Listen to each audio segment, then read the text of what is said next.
Kabar pemirsa TVR Parlemen dimanapun Anda berada, berjumpa kembali dalam program TVR 17 bersama saya Nazia Sudirja.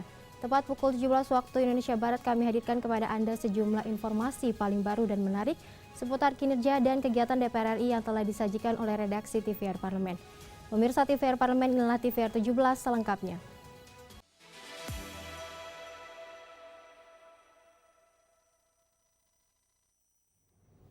Pemirsa, Wakil Ketua DPR RI Cucun Ahmad Syamsurijal prioritaskan pemulihan akses nasional di Tapanuli Tengah serta desak Kementerian Pekerjaan Umum dan BNPB segera perbaiki jalur rusak demi percepatan pemulihan pasca bencana.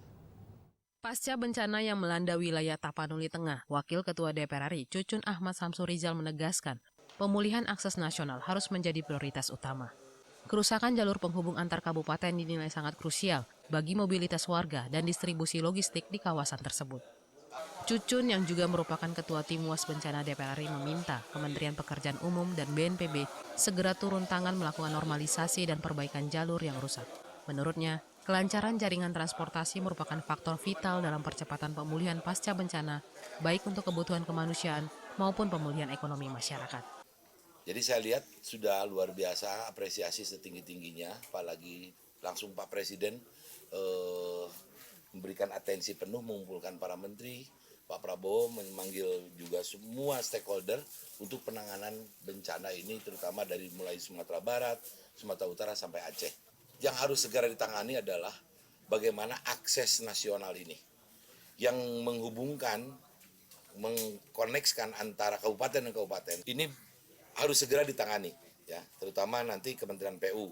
Banyak jalur-jalur yang di sini benar angkutan bahan makanan, bahan pokok, angkutan untuk BBM yang masuk ke Tapanuli Tengah, ke Sibolga, ke Tapanuli Selatan. Ini adalah jalur utama yang menjadi transportasi lintas Sumatera yang harus segera dinormalisasi. Cucun Syamsurijal juga mengapresiasi upaya pemerintah daerah, relawan, dan aparat yang telah bekerja cepat di lapangan. Namun, ia menekankan perlunya sinergi lebih kuat antar instansi agar perbaikan akses dan layanan publik bisa berjalan lebih optimal. Dari Sumatera Utara, Nurbani, TVR Parlemen, melaporkan. Selanjutnya pemirsa, Komisi 2 DPR RI tekankan urgensi Undang-Undang Pengelolaan Perbatasan sebab banyaknya jalur tidak resmi di wilayah perbatasan kerap menjadi pintu masuk aktivitas ilegal seperti penyelundupan narkoba dan perdagangan manusia. Anggota Komisi 2 DPR RI, Deddy Sitorus menekankan pentingnya penyusunan Undang-Undang Pengelolaan Perbatasan Negara sebagai dasar hukum mengelola kawasan perbatasan secara komprehensif. Menurutnya, tanpa kerangka hukum yang kuat dan kerangka kerja yang strategis, pembangunan wilayah perbatasan akan terus berjalan parsial dan lambat. Berdasarkan data Badan Nasional Pengelola Perbatasan atau BNPB, terdapat disparitas signifikan antara jumlah jalur resmi yang diawasi, yakni 53 jalur dengan jalur tidak resmi yang tidak diawasi pada 229 jalur. Apalagi kan Komisi 2 tidak bermitra, Pak, dengan kementerian-kementerian teknis. Ya. Sehingga tentu bagaimana kita bisa menginsert kebutuhan-kebutuhan perbatasan itu ke Badan Anggaran, ke Bappenas, ke Kementerian Keuangan. Nggak bisa enggak kalau menurut saya. Harus ada joint sekretariat, ini berkali-kali saya omongin. Sekjen kementerian itu harus ada di dalam BNPB itu. Kalau ngarapin menterinya, nanti sekali rapat, menteri datang, habis itu mungkin Kasubdit sama Kasubag yang muncul belakangan. Nggak ada juga keputusan bisa diambil. Jadi saya kira undang-undang ini sudah sangat perlu kita dorong, Pak. Ya, tidak bisa kita biarkan anak bangsa ini terus jadi budak ke negara sebelah atau terus menjadi pengemis di negara sebelah supaya dapat sembako dengan harga yang layak. Lebih lanjut, Deddy juga meminta pemerintah untuk menyusun grand design pembangunan perbatasan yang nantinya akan menjadi dasar penganggaran dan perencanaan di Bappenas, Kementerian Keuangan, dan Kementerian Teknis lainnya. Andini dan Temi, TVR Parlemen, melaporkan. Sementara itu pemirsa, demi jamin kelancaran mobilitas masyarakat, Komisi 5 DPR RI pastikan infrastruktur tol Manado Bitung siap 100% untuk Nataru 2025-2026. Jelang kesiapan libur Natal 2025 dan Tahun Baru 2026, Komisi 5 DPR RI memastikan kesiapan infrastruktur transportasi dan jalan di akses ruas tol Manado-Bitung rampung 100% sehingga fasilitas kesiapan operasional hingga kenyamanan dapat dirasakan masyarakat saat lonjakan mobilitas terjadi. Ditemui usai melakukan kunjungan kerja spesifik ke Bandar Udara Samratulangi, anggota Komisi 5 DPR RI Yasti Suprejo menyebut, Sulawesi Utara menjadi salah satu daerah pengutamaan pengawasan. Pasalnya, trafik pergerakan penumpang dan kendaraan di wilayah tersebut selalu padat saat periode Nataru. Terkait kedatangan kami ke Provinsi Sulawesi Utara dalam rangka kunjungan kerja untuk memantau kesiapan pemerintah dalam rangka Nataru. Kegiatan ini sebenarnya setiap tahun berulang, baik Nataru maupun Lebaran. Tapi khusus di Sulawesi Utara karena di sini adalah salah satu titik yang menjadi pantauan kami, pengawasan kami Komisi 5, karena trafik di sini sangat padat pada saat Nataru. Dan alhamdulillah ya kami sudah meninjau semua di bandara maupun jalan tol dan kemudian pelabuhan, itu semuanya sudah siap 100%. Komisi 5 DPR RI mendorong Kementerian Perhubungan dan BMKG untuk meningkatkan koordinasi antar daerah guna mencegah hambatan arus Nataru dan menekan angka kecelakaan lalu lintas. Meski Sulawesi Utara dinyatakan aman, Komisi 5 DPR RI mendorong adanya kewaspadaan tinggi terhadap kondisi nasional. Dari Manado, Sulawesi Utara, Vincent Aldi, TVR Parlemen melaporkan. Di tengah perubahan zaman yang melaju tanpa henti, DPR RI menapaki perannya dengan tegas, menata kecerdasan buatan melalui undang-undang AI, mengubah bayang-bayang ancaman menjadi denyut keuntungan bagi bangsa. Informasi selengkapnya usai jeda berikut ini, tetaplah bersama kami di TVR 17.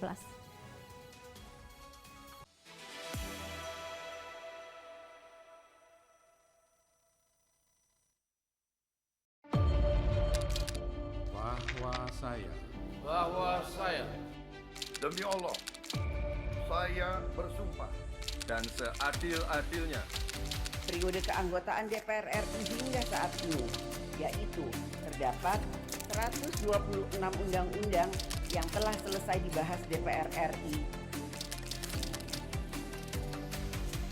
Terima kasih rekan Elisa dan juga Danina. Pemirsa,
Kehadiran mereka tidak hanya mewakili suara perempuan, tetapi juga membawa perspektif yang beragam serta pengalaman hidup yang unik ke dalam proses pembuatan kebijakan.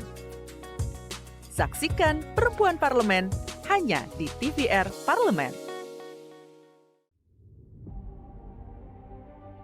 Jangan ada ketidakadilan dari sisi pengelolaan destinasi pariwisata. Karena Bali itu cukup populer, lalu sehingga apapun yang berkenaan dengan pariwisata di Indonesia dilemparnya ke Bali.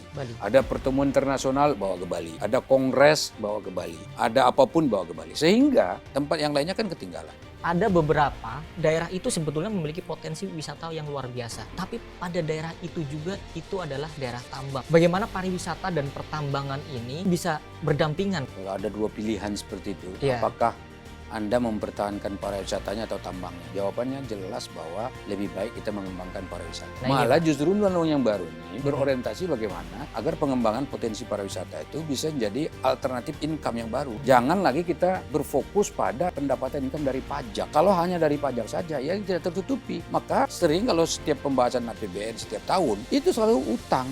Kenapa kalau misalkan kita berwisata ke luar negeri, misalkan ke Singapura, Malaysia, itu bisa lebih murah Pak ketimbang ke dalam negeri yang akhirnya malah negara sebelah nih Pak yang kaya dari pariwisata. Apa yang salah dari sistem pariwisata kita?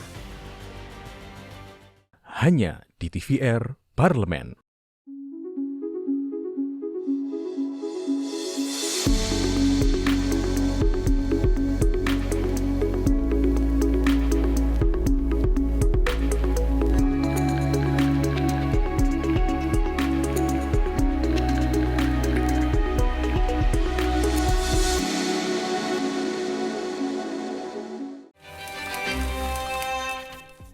Sekarang kita sedang ada di balik kursi. Wah, di balik kursi ada sofa kayaknya.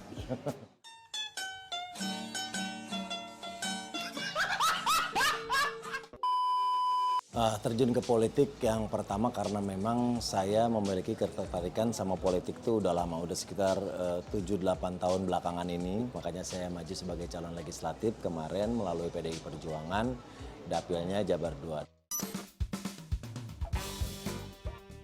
Politik atau komedi? Hari ini politik, tapi saya lahir dari dunia komedi, saya sangat mencintai profesi. Gombalan itu kan main-main, aku nggak main-main, aku serius sama kamu.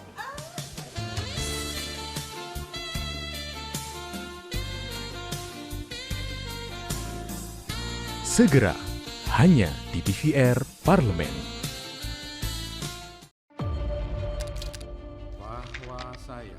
Bahwa saya demi Allah, saya bersumpah dan seadil-adilnya Periode keanggotaan DPR RI hingga saat ini, yaitu terdapat 126 undang-undang yang telah selesai dibahas DPR RI. Terima kasih rekan Elisa dan juga Danida. Pemirsa,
Terima kasih Anda masih menyaksikan TVR 17. Pemirsa, dari ruang sidang hingga lorong pemikiran, DPR RI merajut aturan yang menjaga manusia tetap di pusat peradaban, sembari membuka pintu bagi inovasi yang lebih berani.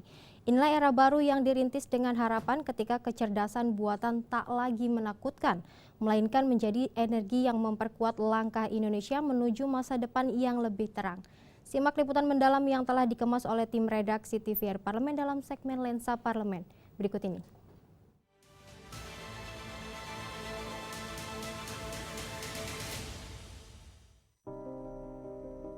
Penyalahgunaan kecerdasan buatan atau artificial intelligence di tanah air dicatat telah merugikan banyak pihak. Kerugiannya beragam, mulai dari kebocoran data pribadi, penyebaran konten pornografi dan pelecehan seksual, hoax, hingga penipuan menggunakan deepfake yang merugikan hingga 700 miliar rupiah. Minimnya regulasi membuat para pelaku tak ragu untuk beraksi. Jangankan masyarakat awam, para ahli IT pun disebut-sebut mulai kesulitan dalam membedakan konten yang dibuat dengan gen AI dan konten sungguhan. Deepfake atau kemampuan algoritma AI untuk mempelajari dan membuat konten video maupun audio palsu kini semakin mengecoh banyak pihak. Pasalnya, kualitasnya nyaris sempurna dan menyerupai konten asli. Kondisi ini diperburuk dengan tingkat literasi digital Indonesia yang masih jauh dari kata ideal. Absennya regulasi AI di tanah air kerap dimanfaatkan para pelaku sebagai celah. Undang-undang informasi dan transaksi elektronik serta undang-undang perlindungan data pribadi masih sangat terbatas dan baru menyentuh permukaan soal aturan AI. Karenanya keberadaan undang-undang yang mengatur tata kelola AI sangat krusial untuk mencegah kejahatan atau tindak pidana berbasis AI. Tantangannya ya ada nanti penyerangan-penyerangan melalui mekanisme AI ya, itu juga menjadi tantangan tersendiri yang tadi diutarakan oleh BSSN ya, dan juga bagaimana penggunaan itu disalahgunakan oleh para pembuat AI itu sendiri, dan itu bagaimana kita harus meregulasinya seperti itu. Beberapa negara telah mengambil langkah maju dalam tata kelola AI. Undang-undang komprehensif dibentuk agar penyalahgunaan kecerdasan buatan tak jadi petaka bagi penggunanya. Beberapa negara bahkan membentuk kementerian khusus untuk mengatur AI. Indonesia harus mengejar ketertinggalannya. AI bukan barang haram yang harus dilarang, melainkan ancaman yang harus dikelola menjadi keuntungan. Memang tak dapat dipungkiri, kecerdasan buatan membawa banyak manfaat, terutama bagi sarana belajar anak-anak, sektor kesehatan, sektor keuangan, hingga pertahanan militer. Pemerintah wajib hadir agar nanti tidak terjadi pelanggaran-pelanggaran yang ada sampai saat ini. Seperti halnya contohnya kemarin kita tahu bahwa ternyata kasus pengeboman SMA 72 Jakarta, si anak ini dia melihat melalui ChatGPT. Dia bertanya melalui ChatGPT bagaimana membuat bom, harus kemana mencari alat-alat untuk membuat bom, seperti apa, dan itu ya ini yang dikhawatirkan, jangan sampai ya manfaat dari AI yang luar biasa bagus ini, tetapi ya tadi dimanfaatkan secara negatif, khususnya untuk anak-anak yang belum paham, belum mengerti dampak negatif dari keberadaan AI ini.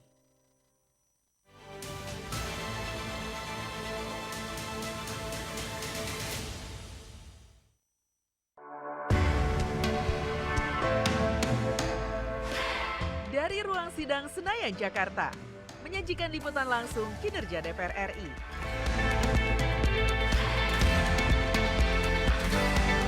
Dialog mendalam,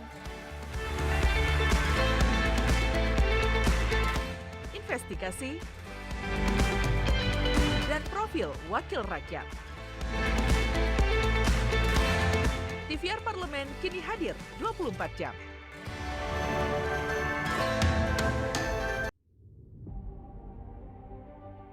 Jangan ada ketidakadilan dari sisi pengelolaan destinasi pariwisata. Karena Bali itu cukup populer, lalu sehingga apapun yang berkenaan dengan pariwisata di Indonesia dilemparnya ke Bali. Ada pertemuan internasional bawa ke Bali, ada kongres bawa ke Bali, ada apapun bawa ke Bali. Sehingga tempat yang lainnya kan ketinggalan. Ada beberapa daerah itu sebetulnya memiliki potensi wisata yang luar biasa. Tapi pada daerah itu juga itu adalah daerah tambang. Bagaimana pariwisata dan pertambangan ini bisa berdampingan? Kalau ada dua pilihan seperti itu, Yeah. apakah Anda mempertahankan pariwisatanya atau tambangnya? Jawabannya jelas bahwa lebih baik kita mengembangkan pariwisata. Malah justru undang-undang yang baru ini berorientasi bagaimana agar pengembangan potensi pariwisata itu bisa menjadi alternatif income yang baru. Jangan lagi kita berfokus pada pendapatan income dari pajak. Kalau hanya dari pajak saja, ya tidak tertutupi. Maka sering kalau setiap pembahasan APBN setiap tahun, itu selalu utang. Kenapa kalau misalkan kita berwisata ke luar negeri, misalkan ke Singapura, Malaysia, itu bisa lebih murah Pak ketimbang ke dalam negeri yang akhirnya malah negara sebelah nih Pak yang kaya dari pariwisata. Apa yang salah dari sistem pariwisata kita? Hanya di TVR Parlemen.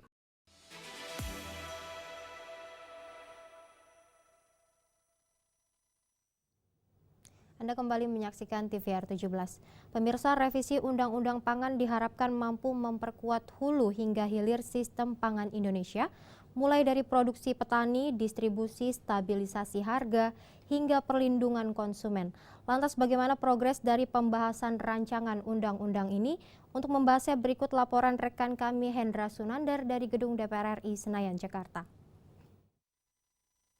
Ya, baik pemirsa TVR Parlemen dimanapun Anda berada, saat ini Komisi 4 DPR akan berencana melakukan revisi terhadap Undang-Undang Nomor 18 Tahun 2012 tentang pangan yang diharapkan nanti akan ada satu penyegaran regulasi agar nantinya tata kelola pangan dan distribusinya bisa lebih baik lagi dari sekarang. Nah, lantas kemudian apa yang kemudian jadi arah dan juga hal-hal yang akan diperbarui nanti dalam Undang-Undang Pangan ini. Saat ini kami sudah bersama dengan anggota Komisi 4 DPR, Bapak Daniel Johan dari fraksi Partai Kebangkitan Bangsa. Pak Daniel, Pak terkait dengan revisi Undang-Undang Pangan ini, Pak, bagaimana Bapak mendorong ini dan apa yang kemudian arah yang akan diberikan, Pak, dalam revisi ini? Ya, pertama kita baru melakukan RDPU ya dengan seluruh pelaku dan masukannya sangat baik ya, terutama dari Serikat Tani Indonesia, Serikat Tani Nasional. Jadi hampir semua masukan itu mengarah kepada kedaulatan pangan. Ya. Sehingga tantangan pertama adalah bagaimana hal-hal yang sebelumnya sudah kuat tetapi sempat menjadi dianulir oleh UCK itu akan kita koreksi. Ya. Nah, dan semua masukan itu sehati dengan segenap anggota DPR yang punya semangat yang sama bagaimana Indonesia dalam waktu yang singkat, dalam waktu yang efektif bisa melakukan dua hal. Ya. Mewujudkan kedaulatan pangan dan meningkatkan kesejahteraan petani. Jadi dua hal ini yang menjadi clue. Nah, sehingga saya kepikiran biar jelas kita dorong aja bukan lagi menjadi undang-undang pangan, tetapi secara konkret menjadi undang-undang kedaulatan pangan. Ya, sehingga seluruh arahnya menjadi jelas. Ya. Banyak tantangan. Yang pertama semakin berkurangnya lahan. Ya. Semakin tidak sejahteranya petani dengan ditunjukkannya petani gurem, tingkat persentase petani gurem semakin besar. Ya. Semakin kecilnya, semakin gini rasio pemilik lahan itu semakin timpang. Ya. Petani semakin kurang besarnya kepemilikan lahan, sementara kelompok-kelompok masyarakat yang memang sudah memiliki tanah itu semakin besar. Ya. Nah, sehingga seluruh tantangan ini harus kita wujudkan termasuk dalam tata kelola pangan. Ada ide, misalkan kita bedakan melakukan penguatan di hulu dan penguatan di hilir. Ya. Sehingga mungkin ada yang secara khusus kementerian yang mengurusi hulu, mungkin Kementerian Tani, ada yang mengurusi hilir, Kementerian Pangan. Tetapi semua ini lagi kita bahas secara mendalam, kita melakukan kajian mendalam, tapi ujung-ujungnya adalah kita ingin Indonesia segera berdaulat di bidang pangan, Indonesia segera petaninya sejahtera, Indonesia bisa segera mandiri dan semakin mengurangi ketergantungan impor. Pak, lalu Pak, ini kan ada satu wacana yang tersebar gitu terkait rencana atau mungkin Bulog jadi kementerian, Pak. Apakah itu nanti akan dituangkan dalam revisi ini, Pak? Ya, kalau misalkan arahnya ke sana berarti kan sesuai dengan yang kita harapkan ada Kementerian Hilir ya. Kementerian Hilir ini Kementerian Pangan misalkan, ya di sana nanti akan melebur baik Badan Pangan Nasional, baik Bulog, itu bagian dari kekuatan hilir yang akan semakin mewujudkan bahwa kita ini punya kemampuan sebagai kekuatan pangan dunia. Ya, kita bisa bukan hanya berdaulat di bidang pangan di dalam negeri secara nasional, tetapi kita juga bisa menjadi kekuatan pangan bagi dunia. Pak, ini kan berarti masih mau dibahas dan masih dalam proses penjaringan masukan gitu Pak ya. Nah, nanti targetnya kapan Pak? Ya, mudah-mudahan paling lama tahun depan sudah bisa diketok. Jadi tahun depan akan ada satu regulasi baru yang menggantikan gitu Pak ya, bahasa gitu ya. Baik pemirsa TVR Parlemen, demikian wawancara kami dengan Bapak Daniel Johan yang tadi disampaikan harapannya bahwa dengan revisi Undang-Undang Pangan ini akan menjadi satu role model baru dalam rangka memperkuat tata kelola pangan dan memperkuat misi dan visi Indonesia menjadi negara yang berdaulat secara pangan dan mampu memberikan kesejahteraan bagi petani, dan diharapkan nanti tata kelola pangan dan juga harga bahan pangan bisa semakin stabil dan diharapkan semua masyarakat bisa mendapatkan manfaatnya pemirsa. Nah pemirsa demikian laporan dari kami, kembali ke studio. Selanjutnya pemirsa, apa saja yang menjadi sorotan di media online nasional pada hari ini? Usai jeda tetaplah di TVR 17.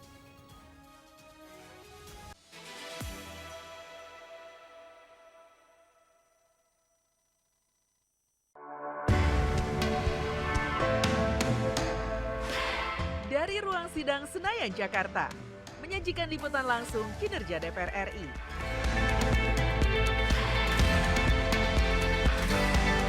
Dialog mendalam,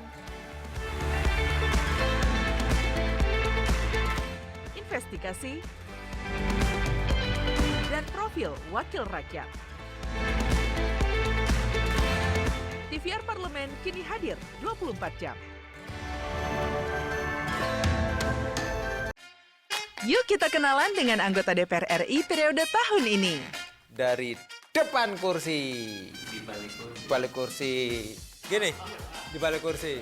Aku ingin menjadi sesuatu yang mungkin bisa kau rindu. Acap kahiji, rukun sakabehna, gitulah pokok nama.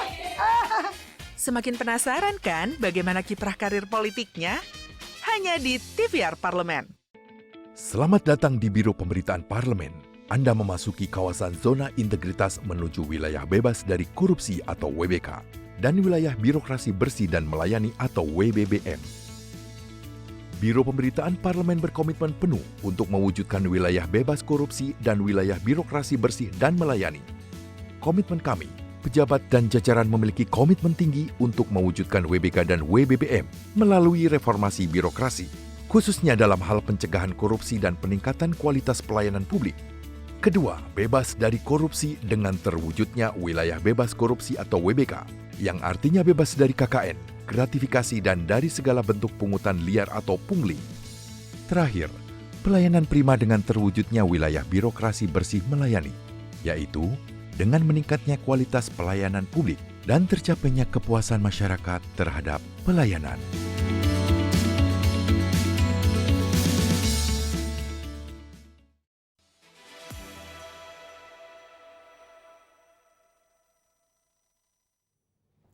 Pemirsa, kali ini kita masuk ke segmen media online nasional. Mari kita simak isu apa saja yang menjadi sorotan media, serta tanggapan dari sejumlah anggota Dewan bersama rekan kami Zia Ulbar. Silakan Zia.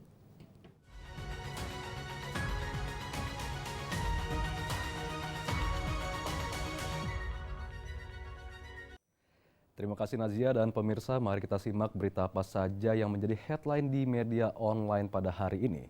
Di berita pertama yang menjadi headline di media online yaitu DPR RI minta penanganan cepat bencana banjir dan longsor di Sumatera Utara.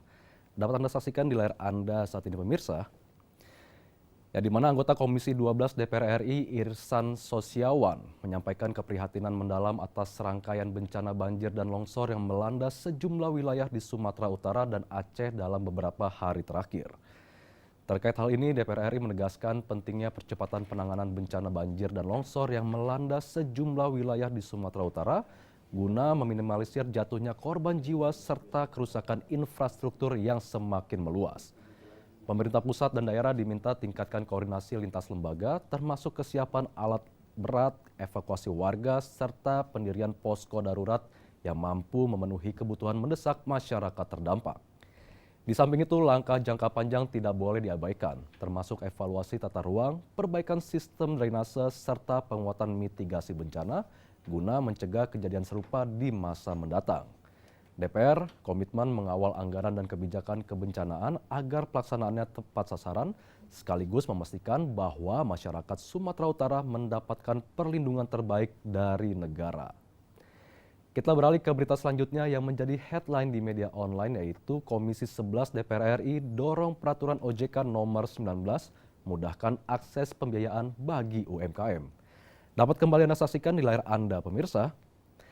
Ya, di sini Wakil Ketua Komisi 11 DPR RI Fauzi Amro tegaskan kunci penting dalam memperluas akses pembiayaan yang lebih mudah dan terukur bagi jutaan pelaku usaha mikro, kecil, dan menengah melalui penerapan peraturan OJK nomor 19 tahun 2025. Regulasi ini menjadi angin segar bagi sektor usaha mikro, kecil, dan menengah yang selama ini kerap terkendala syarat administrasi dan keterbatasan agunan. Keberhasilan implementasi regulasi ini membutuhkan pengawasan ketat serta sinergi antara pemerintah, OJK, dan industri keuangan. DPR RI memastikan akan mengawal pelaksanaan POJK tersebut agar benar-benar memberi manfaat nyata bagi UMKM, termasuk mendorong literasi keuangan dan pendampingan usaha.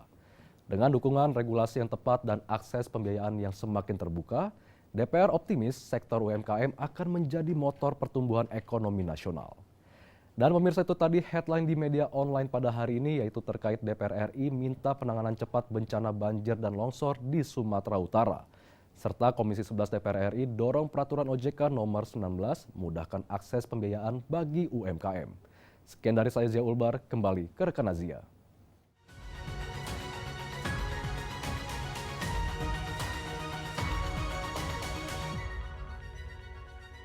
Terima kasih rekan Zia yang telah menyampaikan sejumlah update sorotan dari media online nasional pada hari ini. Pemirsa, segmen media online tadi sekaligus menutup program TVR 17 edisi sore hari ini. Saya Nazia Sudirja beserta seluruh kru TVR Parlemen yang bertugas mengucapkan terima kasih dan pamit undur diri dari hadapan Anda. TVR Parlemen, referensi Indonesia.